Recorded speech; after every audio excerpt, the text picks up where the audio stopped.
Good afternoon everyone. Welcome to the class of English. Our lesson The Best Christmas Present in the World. इस story में हम बात कर रहे थे जर्मन और ब्रिटिश के बारे में।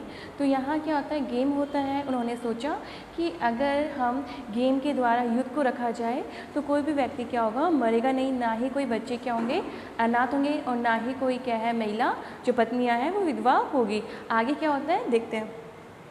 I would prefer cricket, I told him.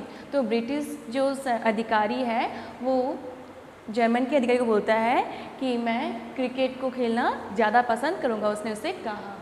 Then the Tommies could be sure of winning probably. तो उसने क्या कहा कि अगर हम क्रिकेट मैच रखते हैं तो संभवतः शायद हम क्या है ये मैच जीत जाएंगे। We laughed at that and together we watched the game. और फिर हम क्या है हंसने लगते हैं और फिर हम एक साथ क्या करते हैं, गेम को देखने लगते हैं। सैड टू से कॉनी, अब जिम अपनी पत्नी को बताता है कि बोलते हुए दुख हो रहा है। क्या दुख हो रहा है? फ्रिट्ज वोन, जो फुटबॉल का मैच हुआ था, उस फुटबॉल के मैच में जो जर्मन अधिकारी थे, जर्मन सैनिक थे, वो जीत गए। 2 goals to 1, दो गोल थे, उनमें से एक गोल हमारा था और 2 गोल उनके थे और वो जीत गए। ये कहते हैं मुझे दुख हो रहा है। But as Hans Wolf generously said our goal was wider than there. तो फिर बताया गया है कि हैंस वुल्फ ने क्या कहा कि मुझे कहते हुए दुख हो रहा है कि हमारा जो गोल था, हमें क्या है आपसे अधिक पॉइंट लेने थे, आपसे अधिक मुझे क्या पॉइंट बनाने थे, किंतु ऐसा नहीं हुआ। So it wasn't quite fair, इसीलिए उचित नहीं है। द टाइम कैम, और अब समय आ गया। किस चीज़ का समय आ गया? And all the soon when the game was finished, और बहुत जल्द क्या हुआ, वो गेम भी समाप्त हो गया। The snaps and the rum and the sources had long since run out, और उनके पास जो खाने की सामग्री थी और फिर उनके पास जो ड्रिंकिंग थी, रम थे, वो भी क्या हो गए, धीरे धीरे समाप्त हो गए। And we knew it was all over, और हम इस बात को भली भांति जानते थे कि अब क्या सब समाप्त हो गया है, गेम समाप्त हो गया है और उनके जो खाने के सामान थे वो भी समाप्त हो गए हैं, ड्रिंकिंग भी समाप्त हो गई है। अब क्या है, ये जो हम लोग को जो मिलने का जो समय है वो भी क्या हो गया है, समाप्त हो गया है। I wished Hans well and told him I hope he would see his family again soon. और मैंने अपनी इच्छा जाहिर की कि जो हैंस है, हैंस वुल्फ जो है वो बहुत ही जल्द क्या है अपने परिवार से मिले। That the fighting would end, जब ये युद्ध समाप्त हो जाएगा तब। And we could all go home, और हम सब क्या है अपने घर चले जाएंगे। जैसे ही युद्ध समाप्त हुआ हम अपने घर चले जाएंगे। I think that is what every soldiers wants on both side, Hans Wolf said. तभी जब उसने जिम ने हैंस वुल्फ को कहा कि ये युद्ध समाप्त हो जाए और तुम क्या अपने परिवार से मिलना, तो उस हैंस वुल्फ ने कहा कि मैं ये सोचता हूँ कि सभी सैनिक चाहते हैं, दोनों साइड के, यानी ब्रिटिश सैनिक भी यही चाहती है और जर्मन सैनिक भी यही चाहती है कि वह अपने घर को वापस लौट जाए। टेक केयर जिम मैकफर्सन, और हैंस वुल्फ ने उसे कहा कि आप अपना ध्यान रखना। I shall never forget this moment nor you, और उसने कहा, हैंस वुल्फ ने कहा कि मैं इस क्षण को कभी भी नहीं भूलूंगा, ना ही आप भूलने वाले हो। कौन सा क्षण? जो क्रिसमस डे के दिन उन्होंने बिताया था, उन्होंने एक साथ खेला, खाना खाया, हंसे, जो बातें की है, ये जो क्षण है उनके लिए बहुत ही अद्भुत क्षण है और वो उसे कभी भी नहीं भुला पाएगा और ना ही जिम उसे भुला पाएगा, ऐसा हैंस वुल्फ कहता है। He salute and walked away from me slowly, और फिर क्या किया, हैंस वुल्फ ने उसे सलामी दी और फिर वो धीरे धीरे से दूर चला गया। आई अनविलिंगली, यहाँ पर जो अनविलिंगली कहा गया है, यानी यहाँ पे बता रहा है कि जो हैंस वुल्फ है उसकी जाने की इच्छा नहीं थी, बिना इच्छा से वो क्या है अपने बॉर्डर की तरफ जा रहा था। आई फेल्ट, मैंने महसूस किया। यहाँ पे आई जिम मैकफर्सन है, वो बोलता है मैंने महसूस किया कि जो हैंस वुल्फ है उसकी जाने की इच्छा नहीं थी, किंतु उसे वहाँ से जाना पड़ा। He turned to wave just once and then became one of the hundreds of Greek Scots men drifting back towards their trenches. तो बताया गया है जो जिम मैकफर्सन है वो बताता है कि हंस जो है वो क्या है अपनी बॉर्डर तक जाता है, फिर वो वापस घूम के उसे क्या है हाथ हिला के बाय करता है और फिर वो देखता है कि 100 की संख्या में जो ग्रे कोट्स है वो अपने वापस खाई की ओर जा रहे थे। डेट नाइट, उसी रात, back in our dugouts. Dugouts का अर्थ है कि जो खाई बनी हुई है, जब सैनिक रात को अपने खाई के अंदर चले जाते हैं और उसे क्या है पत्ते से ढक देते हैं, उसे कहते हैं डग आउट। उसी रात जब हम अपने खाई में आ गए, वी हेयर देम, हमने उनको सुना। क्या सुना? सिंगिंग ए कैरल। कैरल का अर्थ है यहाँ पर संगीत, जो हम क्या है क्रिसमस इवनिंग पर ऑलमोस्ट गाते हैं, जिंगल बेल सॉन्ग्स वगैरह, उसे बताया गया है यहाँ पे कैरल्स, उसी प्रकार के अन्य सॉन्ग। तो वो क्या गा रहे थे?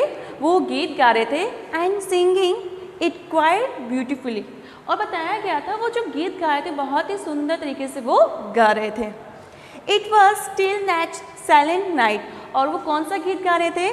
स्टिल नैच साइलेंट नाइट, ये गीत गा रहे थे।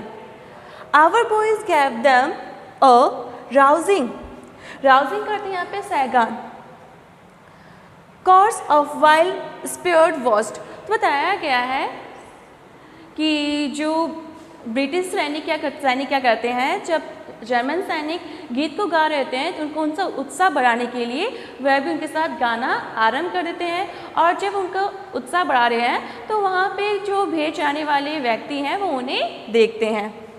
We exchange carols for a while and then we all fell silent, और फिर हमने क्या एक दूसरे से क्या है गीत को एक्सचेंज किया, और फिर क्या हो गए, हम सब क्या हो गए, शांत हो गए, हम सब चुपचाप हो गए। We had our time of peace and good will, a time I will treasure as long as I live. तो इसमें जिम मैकफर्सन क्या बोलता है कि ये जो हमारा समय था वो क्या था, बहुत ही शांतिमय समय था और बहुत ही अच्छा समय था, और ये जो समय था वो हमारे लिए क्या है एक खजाना बनने वाला है, और एक खजाना कब तक रहेगा? जब तक मैं जीवित हूँ वो मेरी यादों में रहेगा ये खजाना। Dearest Connie, by Christmas time next year this war will be nothing, तो वह अपनी पत्नी को बताता है, प्रिय कोनी, ये जो क्रिसमस वॉर है अगले साल क्रिसमस के दिन ये नहीं रहेगा, बट किंतु ए डिस्टेंस एंड टेरिबल मेमोरी, किंतु एक दूरी और एक भयानक क्या रहेगी, एक याद रहेगी। I know from all that happen today how much both आर्मीज long for piece, और मैं ये भी जानता हूँ कि आज की जो घटना घटित हुई है, ये आज का जो मेरा जो क्रिसमस बीता है, ये जो हम दोनों आर्मी के लिए कितना शांतिपूर्ण है ये मैं जानता हूँ। We shall be together again soon, I am sure of it, हम फिर से मिलेंगे बहुत जल्द, मैं इस चीज़ के लिए सुनिश्चित हूँ, जिम ने कोनी से कहा। I folded the letter again, slip it carefully back into the envelope, तो बताया गया है कि हम फिर से मिलेंगे, इस चीज़ के लिए सुनिश्चित हूँ। यहाँ पे क्या होता है, जिम मैकफर्सन का क्या होता है, लेटर समाप्त हो जाता है, और जब लेटर समाप्त हो जाता है यहाँ आई कौन है, लेखक, ऑथर है, फिर वो ऑथर क्या करता है, आई फोल्डेड द लेटर, मैंने लेटर को फोल्ड किया, अगेन फिर से, एंड स्लिप इट, और मैंने उसे रखा carefully back into the envelope, जिस लिफाफे से उसने क्या है वो लेटर निकाला था उसी लिफाफे में वो क्या रखता है, वापस लेटर को रखता है। I kept awake all night, और वह पूरी रात जागा रहा, वह सोया नहीं। By morning I knew what I had to do, और सुबह मुझे क्या करना है ये मैं जानता था। आई ड्रॉप इनटू ब्राइटपोर्ट, और मैं कहाँ के लिए रवाना हो गया, मैं ब्राइटपोर्ट के लिए रवाना हो गया। Just a few meals away, और बताया गया है जहाँ लेखक रहता है उसके कुछ ही मील दूरी पे क्या था, ब्राइटपोर्ट था।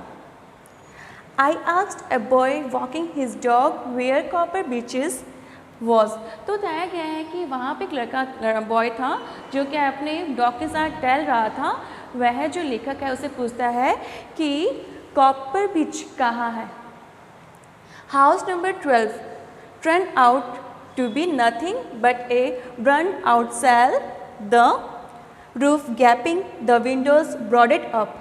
तो उसने जैसे ही 12 नंबर घर की तरफ देखा तो उसने क्या देखा था कि वह पूरे बाहर से जला हुआ था और उसकी छत पे क्या था, गैपिंग था और वहाँ पे खिड़कियाँ भी नहीं थी।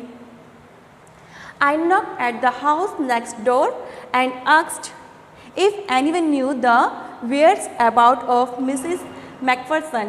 तो उस लेखक ने क्या कहा कि उसे वो वहाँ उसके घर पे गया तो उसे वो जला हुआ मिला, तो उसने सोचा यहाँ पे किसी ना किसी को तो मालूम होगा। तो उसने क्या किया, उसके घर के बाद वाला जो दरवाज़ा है उस घर पे वो गया और उसे नॉक करता है ताकि उसे मालूम चल जाए कि कोई यहाँ पर मिसेस मैकफरसन को जानता है। Oh yes, said the old man, in his slippers he knew her well। तो बताया गया है कि जब वो अगले दरवाजे पे गया तो वहाँ पे एक वृद्ध आदमी था, उसने बताया कि हाँ वह मिसेस मैकफरसन को जानता है। ए लवली ओल्ड लेडी, वो बहुत ही प्यारी वृद्ध महिला थी। ही टोल्ड मी, उसने लेखक को बताया। A big murder he did, but at her age she was entitled to be, wasn't she, 101 years old। तो बताया गया है कि जो वृद्ध व्यक्ति है यहाँ पे मर्डर ही डिड आया है जिसका अर्थ है कन्फ्यूज्ड। यहाँ पे जो आदमी है वो कन्फ्यूज उस महिला को लेके, उसकी आयु को लेके कि वह उतनी एज की है या नहीं है। फिर भी उसने बताया कि वह 101 वर्ष की वृद्ध महिला है। She had been in the house when it caught fire। और बताया गया था कि वह महिला उस समय घर पे ही थी जब घर पे आग लगी। No one really knew how the fire had started। और कोई भी नहीं जानता है कि उस घर में आग कैसे लगी। But it could well have been candles। किंतु ये कह सकते हैं कि जो आग है वो कैंडल के द्वारा लगी थी।